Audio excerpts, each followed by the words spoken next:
Portugal, a land of sailors and sunny beaches, has hidden treasures further inland.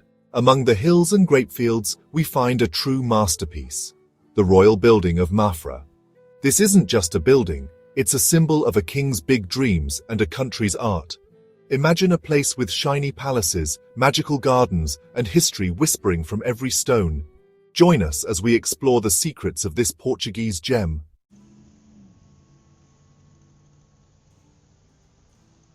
Our adventure takes us back to the 1700s, a time of fancy things and new ideas. King John V, a religious man who wanted to be remembered, promised to build a monastery if his wife, Queen Maria Anna of Austria, had a baby. The Queen had a child, and the king kept his promise, starting a huge project. Building began in 1717, with thousands of skilled workers making the king's dream come true. The royal building of Mafra became a giant complex, with a palace, a church, a monastery, and big gardens. It showed the world Portugal's power and faith. Let's travel back in time and explore Mafra together.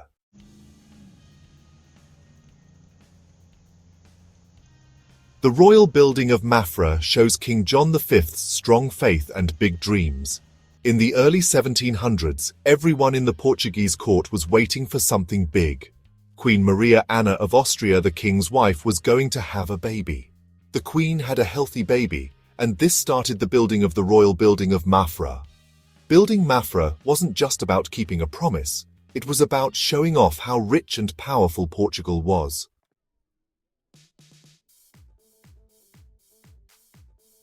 The 1700s was a time when Portugal was very rich and powerful. Finding gold and diamonds in Brazil gave the king lots of money to build Mafra.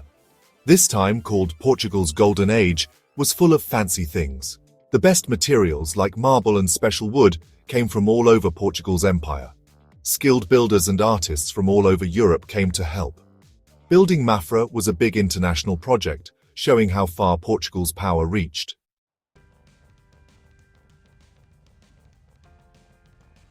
Mafra is a beautiful building, but it wasn't easy to build. Thousands of workers, from skilled artists to regular laborers, were brought to the construction site. Many of these people didn't want to be there. Some were prisoners or forced to work. Mafra is a reminder that sometimes big projects aren't fair to the people who build them. The fancy rooms and beautiful front of Mafra came at a high price, paid by the hard work and sometimes the lives of the workers.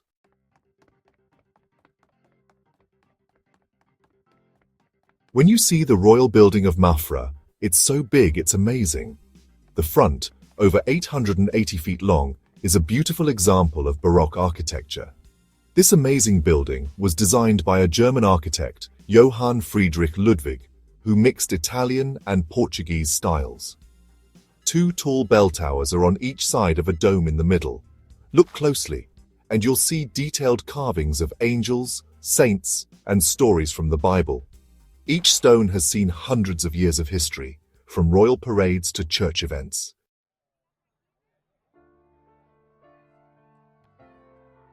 In the middle of Mafra is the Basilica, a beautiful and holy church. Inside, it's full of light and color.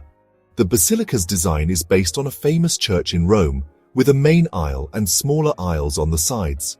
The dome, 230 feet high, is an amazing piece of engineering. The Basilica has over 40 chapels, each with detailed carvings, gold decorations, and paintings by famous artists. Look at the main altar, made of colorful marble. The Basilica has 6 pipe organs, which the king ordered, that fill the church with beautiful music.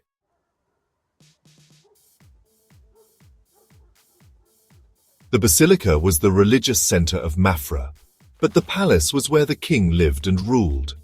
Connected to the Basilica by a long hallway, the palace was the king's area. The palace has over 1,200 rooms, each one fancier than the last. The royal apartments, where the king and queen lived, show how luxurious their lives were. The palace also has a huge library, with over 36,000 books, including rare and old ones. The palace walls have seen many important events, full of secrets, ambition, and changes in power.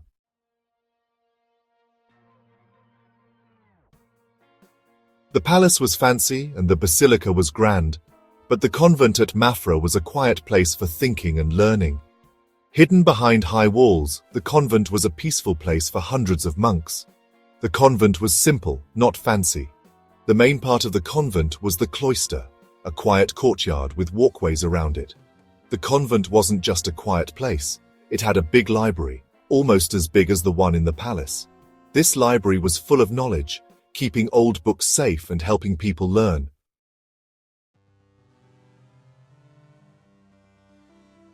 Life in the convent followed a strict schedule of prayer, study, and work. The monks woke up before sunrise to pray in the Basilica. After prayers, they ate breakfast together quietly in a big hall. After breakfast, they studied and worked in the convent's workshops or gardens. When the sun started to set, the monks prayed together again.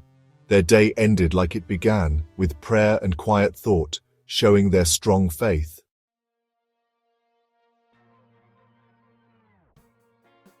The convent at Mafra is quiet now, but it reminds us of a time when faith and knowledge were important. The monks are gone, but their work, copying books and teaching others, is still important. The convent's library is now a treasure for historians and scholars. The quietness of the convent is respectful, reminding us of the monks' prayers and studies. The convent at Mafra shows the strength of the human spirit, a symbol of faith and knowledge that still inspires us today.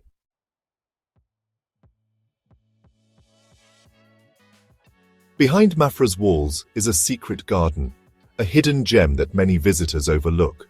This garden is a sanctuary, a place where time seems to stand still and nature takes center stage.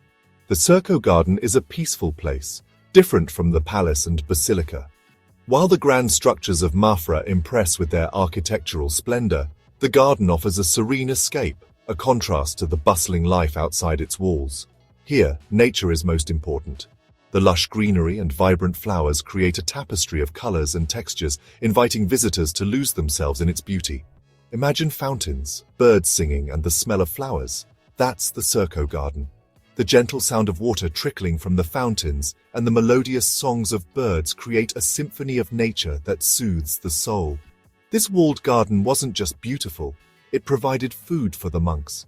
The monks who lived here relied on the garden for sustenance, growing a variety of fruits and vegetables that nourished both body and spirit. Fruit trees lined the walls, and vegetable gardens gave the monks fresh food. The garden was a vital part of their daily lives, a testament to their self-sufficiency and connection to the land. The garden is designed with geometric shapes, showing how people liked order and balance in the 1700s. The meticulous design reflects the era's appreciation for symmetry and harmony, blending natural beauty with human ingenuity. Paths go through the garden, so you can walk and enjoy the quiet. These pathways invite you to explore every corner, offering moments of reflection and tranquility as you wander through this green oasis. But look closely, and you'll see that the Circo Garden isn't just about controlling nature, it's about celebrating it. The diverse plant life showcases the garden's rich biodiversity, a celebration of nature's resilience and beauty. Colorful flowers attract bees and butterflies. These pollinators play a crucial role in maintaining the garden's health, ensuring that the cycle of life continues in this vibrant ecosystem. Old olive trees give shade, their branches whispering stories of the past. These ancient trees stand as silent witnesses to centuries of history, their gnarled branches offering a cool respite from the sun and a connection to the past.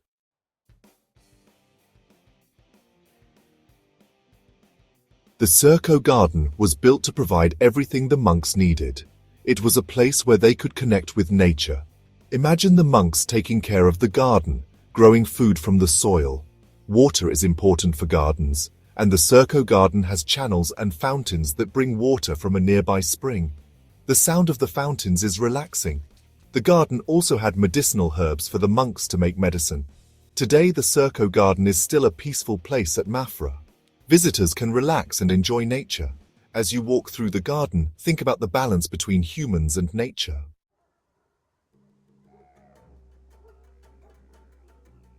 Outside Mafra is a large forest, the Tapada Nacional de Mafra, or hunting park. This expansive area, covering thousands of hectares, is a testament to the grandeur and opulence of the Portuguese monarchy. Established in the 18th century, it served as a private hunting ground for the royal family and their guests. This huge forest was where the kings hunted for many years. The forest echoed with the sounds of royal hunting parties, the baying of hounds, and the calls of hunters. It was a place of excitement and adventure, where the thrill of the hunt was a cherished pastime. Imagine riding a horse through the woods. The dense canopy overhead, the rustle of leaves underfoot, and the scent of pine and earth filling the air. For the kings and their entourage, this was not just a hunt, but an immersive experience in nature. That was the fun of the tapada for the kings. It was a place where they could escape the rigors of court life, bond with their peers, and indulge in the sport of hunting. The camaraderie and the shared experiences in the wild created lasting memories. The tapada wasn't just for hunting, it was carefully managed. The forest was meticulously maintained to ensure a sustainable environment for both the wildlife and the hunters. Pathways were created, and the natural habitat was preserved to provide the best hunting experience. King John V loved hunting and wanted to protect the animals in the park. His vision was to create a sanctuary where wildlife could thrive, and future generations could continue to enjoy the sport. His dedication to conservation was ahead of its time. He brought deer, wild boar, and other animals to the park. These animals were carefully selected to ensure a diverse and balanced ecosystem.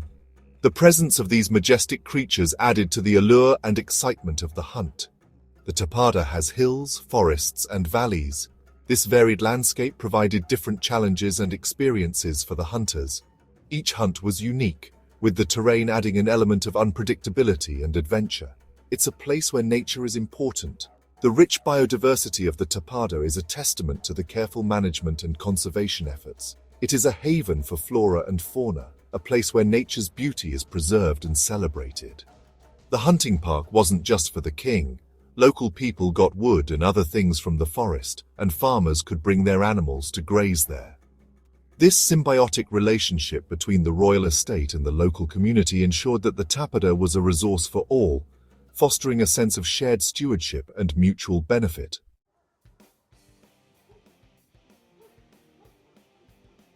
Today, the Tapada Nacional de Mafra is a protected nature reserve, not a hunting ground.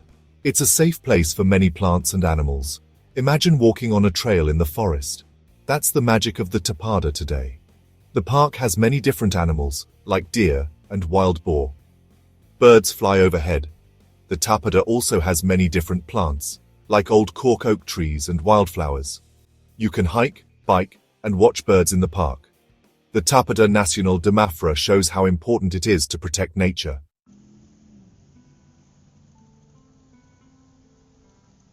As we finish our tour of Mafra, we're amazed. This magnificent complex with its grandiose architecture and sprawling gardens leaves an indelible mark on our hearts and minds. The sheer scale and beauty of the Mafra National Palace are a testament to human ingenuity and artistic expression. This isn't just a group of buildings and gardens, it shows human ambition, art and history.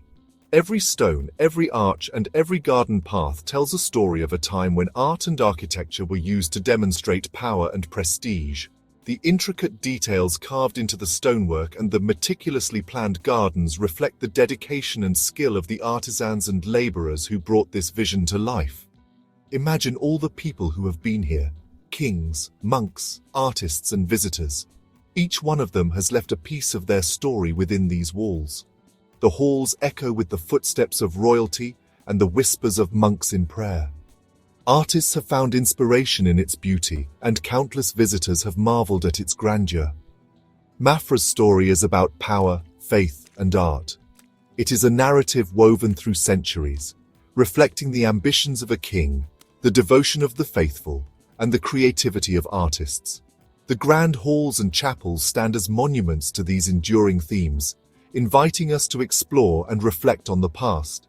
It showed the king's ambition, Portugal's wealth, and the human spirit. King John V's vision was not just to build a palace, but to create a symbol of his reign and the prosperity of his nation. The opulent decorations and the sheer scale of the complex are a testament to the wealth and resources that were poured into this project. King John V's dream, started by a promise and built with the riches of the empire, is now this amazing complex. His vow to build a grand monastery if he were blessed with an heir led to the creation of this architectural marvel. The riches of the Portuguese Empire funded its construction, and today it stands as a testament to that era of opulence and ambition. It reminds us of Portugal's golden age.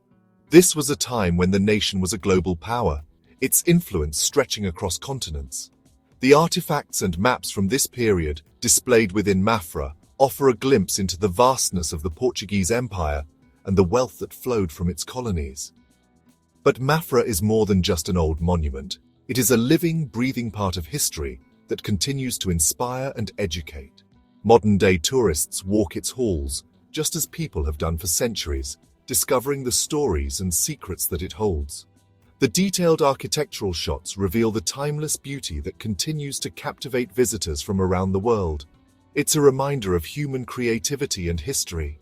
The ancient manuscripts and artwork preserved within its walls are a testament to the intellectual and artistic achievements of the past. Visitors admiring these artifacts are reminded of the rich cultural heritage that Mafra represents.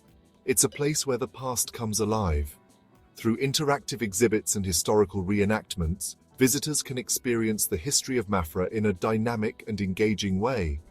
These activities bring the stories of the past to life, making history accessible and exciting for people of all ages. The Royal Building of Mafra is a UNESCO World Heritage Site, which means it's important for everyone. This designation recognizes its universal value and ensures that it will be preserved for future generations to appreciate and learn from. Mafra is not just a Portuguese treasure, it is a part of the world's shared heritage.